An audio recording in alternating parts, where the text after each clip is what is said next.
Good afternoon, ladies and gentlemen. Shalom, I'm David Mencer, Israeli government spokesman for the National Public Diplomacy Directorate here in the office of the Prime Minister. It's Wednesday, the 29th of January, day 481 since the start of the October 7th war. Quick update from me and then we'll take your questions.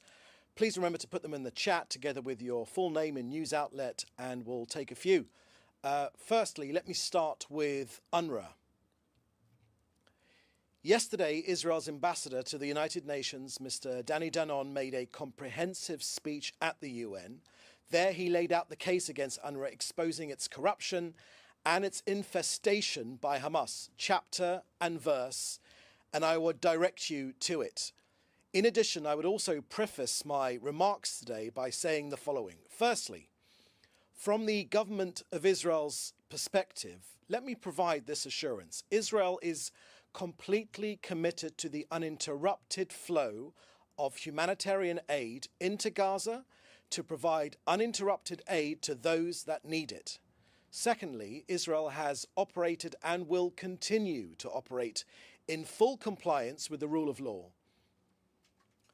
Next, allow me to summarize the case against UNRWA. It's been often repeated, but let me share with you the main details. Israel is committed to the end of UNRWA's complicity with Hamas. Why?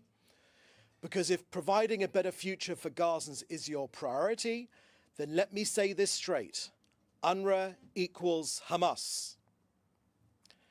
Hamas has made public, irrefutable evidence. Israel has made public, irrefutable evidence. UNRWA is riddled with Hamas operatives, not just the 19 that are being investigated in a half-hearted way by UNRWA, but hundreds of UNRWA employees. Let me give you some examples. One even kidnapped an Israeli civilian on October 7th while on UNRWA's payroll. An UNRWA staff member actively participated in the October 7th terror attack, kidnapping Yonatan Samorino and delivering him into Hamas captivity. Another UNRWA staff too.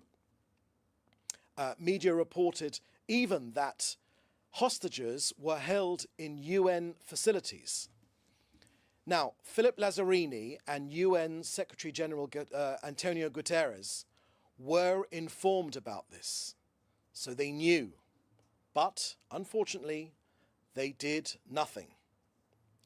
On UNRWA's funding, Israel makes clear if a state funds UNRWA, that state is funding terrorists. So that means that taxpayers in international countries are paying Hamas salaries. UNRWA employs over 1,200 Hamas members, including terrorists who carried out the October 7th massacre. This isn't aid, it's direct financial support for terror. Next on this neutrality claim made by UNRWA. UNRWA is actually a shield for terrorism. The UN's internal Colonna report confirmed that what we've long known is that UNRWA is a front for Hamas. Schools were built over Hamas tunnels. Teachers were moonlighting as terrorists. This isn't humanitarian aid, it's institutionalized radicalization. So, in 48 hours, UNRWA will be banned from Israel. No officers, no contact, no operations. UNRWA is a threat to Israel's national security. A sovereign state cannot be expected to host an agency that bankrolls its enemies. UNRWA is a threat to Gazans themselves. It perpetuates the conflict. Over the last few days, UNRWA's spokespeople have hit the airways speaking of their aid. It is simply untrue. Let me give you the real figures. In December of 2024, UNRWA contributed a pathetic 0.6% of Gaza's humanitarian aid. While other agencies actually stepped up, UNRWA hoarded resources and inflated its role. But strangely, in the last few months, UNRWA have delayed aid deliveries. And lo and behold, as we've approached January the 30th, tomorrow, it has upped its game. If they cared about Gazans, they would now hand over the aid to other organizations, more efficient and not tainted by terror. So we say this loud and clear. Secretary General Guterres has a choice to make. Continue with a failed political dogma or provide a better future for Gazans. Israel says very clearly to Secretary Guterres, what matters is what works. Abandon UNRWA and give Gazans a chance. UNRWA is not irreplaceable. Indeed, its Director General, Philip Lazzarini, has admitted this himself. The world must stop propping up this failed institution and redirect agencies untainted by terror, corruption and political games. Every dollar to UNRWA is a dollar to Hamas. The time to defund and dismantle UNRWA is now. So, to the way forward, Israel believes that the way forward is clear. Aid needs to be redirected to UN agencies, other NGOs that work like the WFP, the World Food Programme, UNICEF and UNOPS, which already operate in Gaza and provide aid without the baggage of terror ties. These other agencies have a proven track record of efficiency and accountability. And also, local and regional NGOs should be empowered. Instead of funneling money into a corrupt bureaucracy, international aid should directly go to vetted NGOs that focus on education, on healthcare, and economic development, not on simply perpetuating dependency. So, international institutions and the United Nations must support a sustainable future, not a permanent refugee crisis. UNRWA has kept Palestinians as refugees for 75 years. It's time to shift focus to real resettlement solutions, self-reliance programs, and long-term economic development that serve the people and not a political agenda. UNRWA is not the only option. It's just one of the worst ones.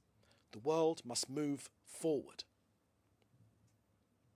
Next, let me update you on the latest on hostage releases. Tomorrow, the third phase of the implementation of the agreement is scheduled to take place. If Hamas complies, Israeli civilian Arbel Yehud, a female soldier Agam Berger, and another civilian will be returned to Israel. Furthermore, on Saturday, again, if Hamas complies, another 3 more hostages will be returned to Israel. Now, we've made clear that 90 hostages remain in Gaza. We will not rest until they are all brought home and set free, the living for rehabilitation and the deceased for a decent burial. It is Israel's government's solemn duty to bring these people home, and we will not rest until every single one of them are brought home. Next to the north, the ceasefire with Lebanon has been extended until February 18th, until which time IDF forces will remain in the area. This is after the original agreement, which made clear the obligation for the exit of Hezbollah forces beyond the Litani River, which should have taken place within 60 days and has not taken place. So this agreement has not been enforced adequately by the state of Lebanon and its military. This takes place, this extension, the 18th of February in full coordination with the United States. Okay, so that's the end of our briefing today. I will now take your questions. Please put your questions into the chat together with your news outlet, and we will take a few. Firstly, a question here from Laura Jakes at the New York Times. Could you please share details about the visit of Trump's envoy, Mr. Steve Witkoff, and Defense Minister Dermer to the Netzarim corridor, or confirm whether the visit took place? Thanks. That's from Laura Jakes at the New York Times. Thank you very much for that question, Lara. As is the practice here at our office, we talk about these meetings after they have taken place, and then we give a readout of the results of those meetings, including photographs where relevant. We won't be sharing the details we have. So I've got nothing more to share with you until our office puts out a statement about when and where those meetings have taken place and what was discussed. Next question from Sarah Lemel. Sarah, if you could add your outlet, I'd appreciate that. But you ask, Hamas accuses Israel of delaying aid transports to Gaza and said it might affect the upcoming hostage release. Do you think there might be a delay? Thank you for that question, Sarah. If you could just tell us who your news outlet is, and in the meantime, I will provide an answer to that question about Hamas accusing Israel of delaying aid transports to Gaza and said it might affect an upcoming hostage release. So the first thing I would say to you, Sarah, is that our eyes here and your eyes as well in the media should be very wide open that Hamas is a genocidal, murderous, jihadist, terrorist organization, more renowned for outrageous acts of inhumanity than keeping to deals. So that's why I prefaced all my remarks in terms of the release of our hostages about saying if Hamas complies to the agreements. When it comes to aid, Israel has facilitated as much aid as possible to be sent into Gaza. COGAT, the organization within the Israeli army which is coordinating that entry of aid, provides almost daily and hourly accounts of the amount of aid going in. There is more aid going in. Let me share with you this one point. There was aid going in before this ceasefire, a lot of aid, more than 1,300,000 tons of aid which went in. The issue wasn't the aid going in, the issue was distribution. Hamas have stolen much of the aid and sell it onto Gazans after taking their share at vastly increased prices. Obviously, the distribution of aid was difficult during an active war zone when we were seeking out the terrorists and eliminating them. That is not the case right now, so there should be no excuse for this aid being distributed. We've also made the point that there's aid which has been held back by UNRWA, which they have only now stepped up their operation, strangely close to the tomorrow's deadline when our cooperation with UNRWA will come to an end, as legislated by our democratically elected parliament. Okay, next question from Hannah Julie, another question about the agenda for Mr. Witkoff and if he'll speak to the press. Thank you for that question, Hannah Julian from the Jewish Press. As I said to you, we will be providing details, as is our practice, after these events and different meetings take place, and I haven't got anything more to add on the visit of Mr. Witkoff. Next question here is from Callum Patton from AFP, Callum Patton from Agence France Presse, and you're also asking about Mr. Witkoff. We've already provided an answer for that. And so is Melanie Lidman, also of AP, also asking a question about the agenda of Mr. Witkoff. And again, we've already provided that answer, but I'll say it again. It is Israel government practice to provide details of these sorts of visits after they take place, when we will provide a readout of the meeting, who he met, if and when these meetings have happened or will happen in the future. Okay, next question I can see here is from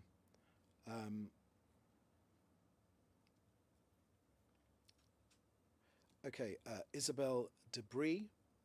Isabel, if you could, from AP, also from AP. Can you clarify what you mean by operations being stopped, UNRWA operations being stopped in Jerusalem? And you're asking,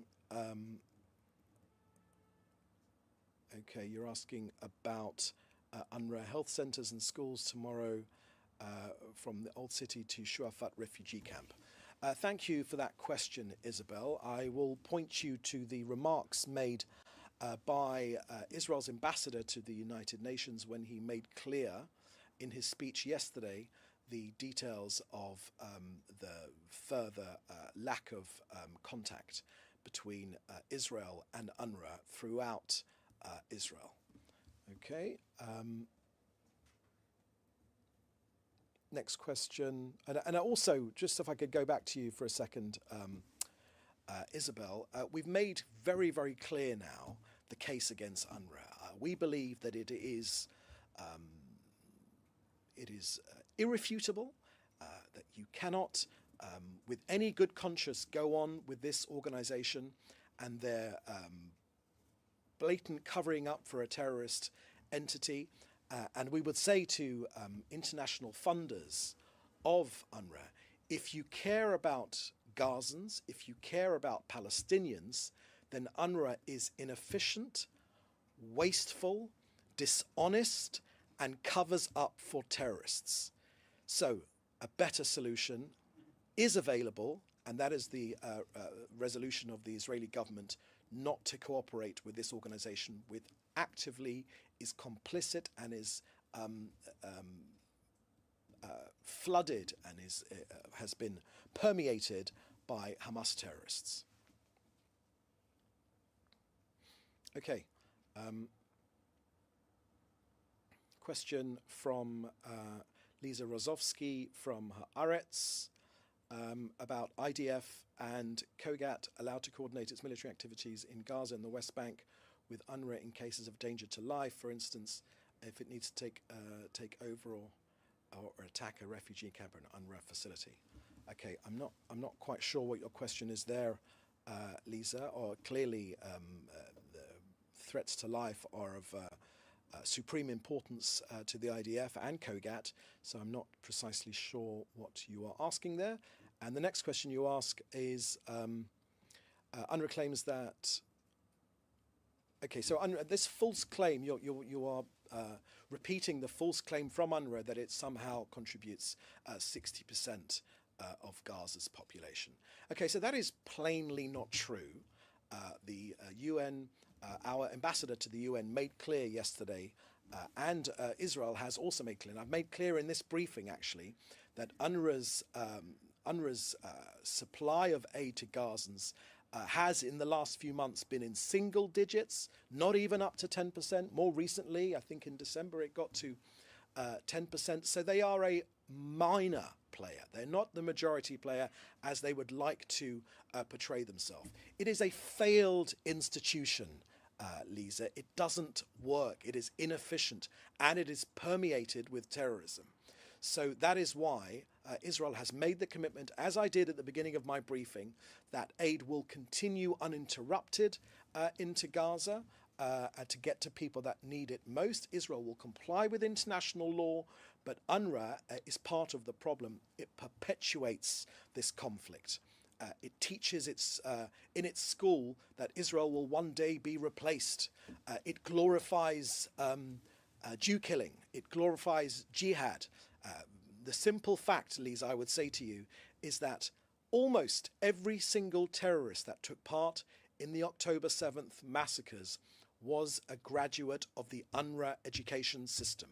Now, what other state would allow that education system to continue perpetuating itself to produce those sorts of Jew haters? The question we ask ourselves here in Israel is, who is a hero of a 15-year-old Gazan boy?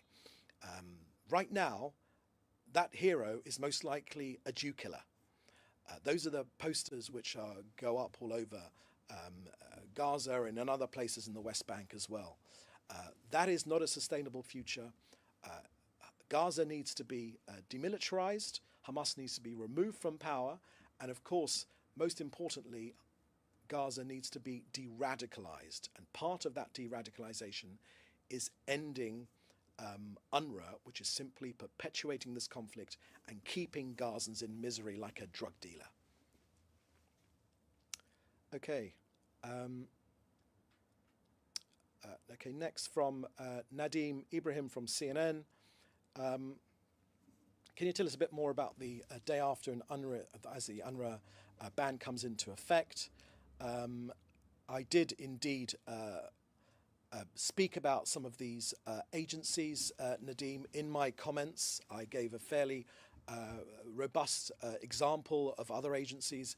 Again, the best case scenario for UNRWA on its best days has been up to 10%. It touches 10% occasionally of the amount of aid which goes in, which means the overwhelming majority of aid which goes into supply Gazans is not through UNRWA. There are other options, more efficient, less tainted with terror options, and I've provided some examples of those for you here today. Okay, last question I can see here is from Melanie Lidman from AP. And you're asking about schools and clinics that UNRWA have been running, and right. So I've provided some of those details in my briefing, but I again would point you to Danny Danon's speech yesterday, where he provided some of those details. And again, in the Judea and Samaria, I think UNRWA only provide. This morning I was briefed, and I was told that there are 40 UNRWA schools out of around 2,000 schools are operating, Palestinian schools operating in Judea and Samaria. So again, it is a minimal number of schools, and those schools can quite readily soak up those 40 schools, again, those 2,000 schools not being run by UNRWA, this failed jihadi supporting organization. Those schools not being run by UNRWA can soak up those 40 schools in other places in Judea and Samaria. Okay, so that's the last question we've got here today. Thank you for joining us. We'll have another briefing to update you on the latest developments, no doubt very, very soon. In the meantime, we're available for interview, and please do stay safe, and we'll see you at the next briefing. Thank you very much.